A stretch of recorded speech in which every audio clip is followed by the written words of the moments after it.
जब मैं रिटायरमेंट हो तो पक्के ही नहीं रहेंगे, ये तो हमको पता है। और बीएसएनएल रहेगा ही नहीं रहेगा, कोई गारंटी नहीं है। जब मैं बीमार हो गया रिटायरमेंट के बाद से, मैं सेटल घूम रहा हूँ तो कोई नहीं सुन रहा है, यंग हूँ, आपके पास चक्कर लगा रहा हूँ, जब मैं रिटायरमेंट होगा मैं अपने मेडिकल बिल लेके जाऊंगा 2 लाख रुपए का, तो कौन देगा? कोई मुझे जगह तो पता होना चाहिए ना, तो लगाओ बीएसएनएल नहीं है, मैंने सपोर्ट कर दिया बीएसएनएल नहीं है, तो कहाँ जाऊंगा? भाई गवर्नमेंट एवेंजर पास जाऊंगा, लगा दे दो, अरे भैया आपको पीएससी की इम्प्लाई से बीएसएनएल के साथ बीएसएनएल है नहीं, तो बोला बीएसएनएल नहीं है तो मैं क्या करूँ? इसीलिए सीपीएससी ने लिखा है जो कंट्रीब्यूटरी फंड होना चाहिए, डिफाइंड कंट्रीब्यूशन, डिफाइंड बेनिफिट नहीं, और डिफाइंड कंट्रीब्यूशन। डिफाइंड कंट्रीब्यूशन सब कहाँ से है? Defined benefit government of India के लिए होता है कि कंट्रीब्यूशन कुछ हो या ना हो, ये आपके रिटायरमेंट के बाद बेनिफिट है, क्योंकि वहाँ गवर्नमेंट ऑफ इंडिया का सब कुछ है, उधर से पैसा निकालेगा, इधर से पैसा निकालेगा, आपको कहीं से भी देगा। लेकिन सीपीएससी इधर से पैसा नहीं निकाल सकती, इसलिए बोला गया कि इनके लिए सीपीएससी इंप्लाई होकर डिफाइंड कंट्रीब्यूशन होना चाहिए।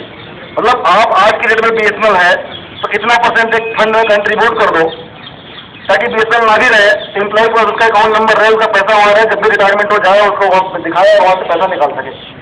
ऐसा कोई बीएसएनएल में है क्या मेडिकल के लिए?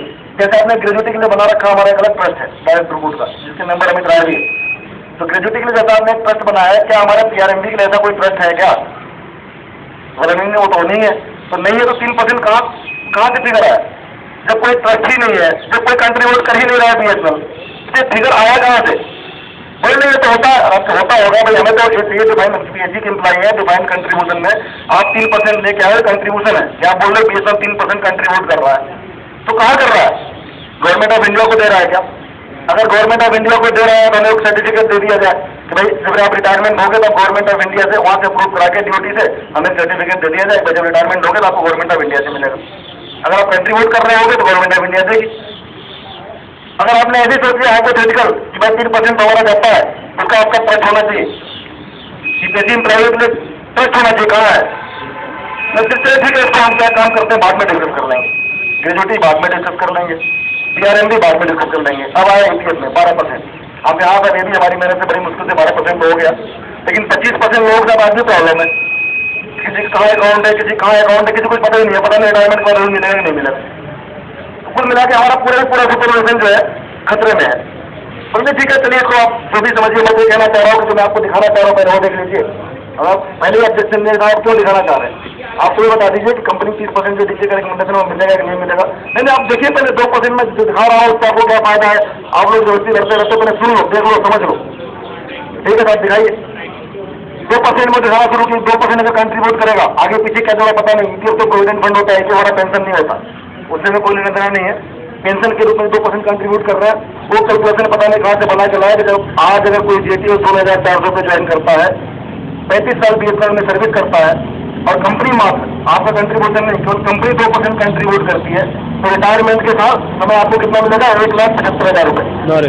जन से फिगर आई थी ना कि रिटायरमेंट के साथ 1,75,000 आपको मिलेगा। तो हमने सोचा 1,75,000 मिलेगा, हो सकता है रिटायरमेंट में सैलरी पता नहीं क्या होगी। हमने भी क्वेश्चन के सवाल उसमें सैलरी क्या होगी, बोला मुझे मालूम था आप लोग सवाल करोगे, इसलिए उसका भी कैलकुलेशन बना के लाए। वेरी गुड भाई साहब, आपकी सैलरी होगी 3 लाख रुपये। अरे आपकी सैलरी जब रिटायरमेंट होगा 3 लाख होगी, और पेंशन आपको 1,75,000 मिलेगा, तब कंपनी मात्र 2% कंट्रीब्यूट करती है। हमने सोचा बहुत बढ़िया, तो गवर्नमेंट एम्प्लॉयों को तो 50% ही मिलता है, हमें तो 1,50,000 60% है। तो इसी पे एग्रीमेंट क्यों ना कर लिया? मन में ख्याल आया यार बहुत बढ़िया, आपके साथ एक काम करो, फिर आप रिटर्न पे करो, परसेंटेज क्या कंट्रीब्यूट करते हैं, हमारा कैलकुलेशन आपका क्या है मुझे नहीं मालूम, लेकिन अगर आपका कैलकुलेशन सही है तो 60% जो हमको रिटर्न बता रहे हो आप, उससे एग्रीमेंट कर लो कि हम रिटायरमेंट हो गए, हमारी जो भी सैलरी होगी, मान लो इसमें 10,000 हो, 10,000 का मैं 6,000 ही चाहिए, तो 60% मिलना चाहिए। आप 3 लाख बताया हो तो हमें 1,00,000 तो नहीं मिलना चाहिए, तब इससे ज़्यादा हमको चाहिए नहीं। हम अपनी मांग को क्यों नाजायज करें? हम तो बढ़ाते हैं, केवल सहारा चाहते हैं, अपना स्टेटस बनाना चाहते हैं। अगर 60% मिलता तो मैं सेटिस्फाइड हूँ, बल्कि 10% और कम कर दो, 50% पे सेटिस्फाइड है, उतना हमारा काम चल जाएगा। बढ़ाते में कौन सी लग्जरी करनी है, कौन सा देश विदेश घूमना है, कौन सा अफरा तफरी करनी है, इस 60% में जीने खाने का स्टेटस मेंटेन करना उतना मिल जाता बहुत है। पहले नहीं तो आप काफी लोग बोलते डिफाइंड कंट्रीब्यूशन है, ऐसे बेनिफिट कैसे एक्सटेंड कर सकते हैं, जब हम कंट्रीब्यूट कर सकते हैं 2%, तो फिर हमारा कैलकुलेशन गड़बड़ है। कैलकुलेशन कैसे गड़बड़ हो सकता है? मतलब कि उन्होंने वर्ड में एक्सप्रेस नहीं किया, लेकिन उनके जो फिगर से चेहरे से एक्सप्रेशन है, कैलकुलेशन गड़बड़ है। मतलब मैं आईपीएस ऑफिसर 4 साल से कैलकुलेट कर रहा हूँ लगातार, आप मेरा कैलकुलेशन को डाउट करते हो, ऐसे कैसे गड़बड़ है? 100% कैलकुलेशन है, ये उनका एक्सप्रेशन था। मतलब कंक्लूजन हमें दिमाग में कुछ सवाल है कि अगर 2% आप कंट्रीब्यूट करते हो, हमारा 60% रिटर्न बनता है, 1,75,000 सैलरी 3 लाख है। मान लो कि आप 10% कंट्रीब्यूट करोगे और मैं भी 10% कंट्रीब्यूट करूंगा, 10% कंट्रीब्यूट करूंगा, जैसे मैं हाइपोथेटिकल नहीं बता रहा, एनटीपीसी भेल सेल कंट्रीब्यूट कर रहे हैं। अगर एक बीएसएल भी ऐसा कंट्रीब्यूट करने लग जाए, 10% बीएसएल करे, 10% हम भी करें, तो हमारा पेंशन क्या होगा? और इधर तो घाट पे लग गए यार, उसमें क्या पेंशन होगा भाई?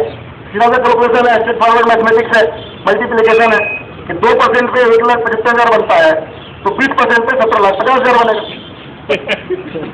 हमारी सैलरी कितनी होगी? कंट्रीब्यूशन से सैलरी तो कोई फर्क नहीं पड़ेगा, सैलरी मेरी 3 लाख होगी। अच्छा, मैं रिटायरमेंट होगा तो मेरा पेंशन जो बनेगा 17,50,000 बनेगा। Very good. तो सारा नौकरी कौन करेगा? तो पेंशन ही तो क्यों नौकरी करेंगे? हम पहले 15 साल पहले रिटायरमेंट ले लेंगे, 15 साल पहले भी लेंगे, तभी 10 लाख बनेगा कम से कम हमारा। अब वो नहीं कुछ गड़बड़ है कैलकुलेशन में, अभी तो कैलकुलेशन में गड़बड़ नहीं था, अब कैलकुलेशन में कैसे गड़बड़ हो गया?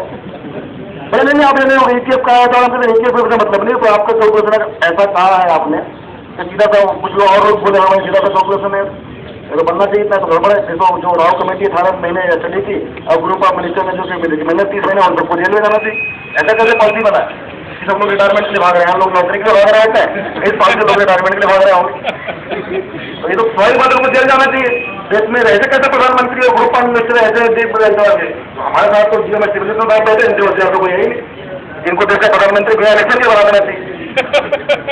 सवाल यही उठता है कि इतने लोग गलत कर दिए और इन्होंने बिल्कुल कॉन्फिडेंट होकर लेके आए, तो क्या हो सकता है? अब आप ये बताइए, एक कैलकुलेशन सिर्फ हमको नहीं दिखाया इन्होंने, एक कैलकुलेशन CMD को भी दिखा गया है। CMD को CMD ने क्या देखा होगा? उसने CMD का कैलकुलेशन देखा होगा, जितने सवाल हमने किया CMD ने किया होगा।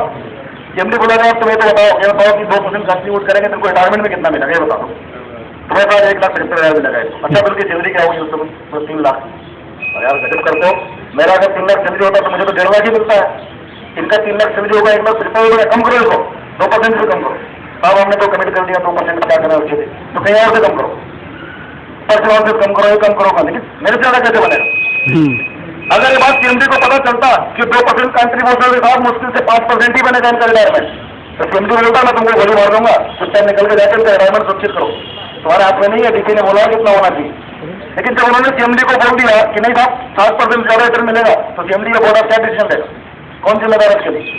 अगर एक गलत डाटा बोर्ड ऑफ डायरेक्टर को दिया जा रहा है, मिस फीडिंग की जा रही है, तो कौन जिम्मेदार है? 2010 में गलत डाटा दिया, 2014 में भी गलत डाटा दिया, कौन जिम्मेदार है? ये सबको करने वाला कौन जिम्मेदार है? और इस इंडस्ट्रियल एक्ट के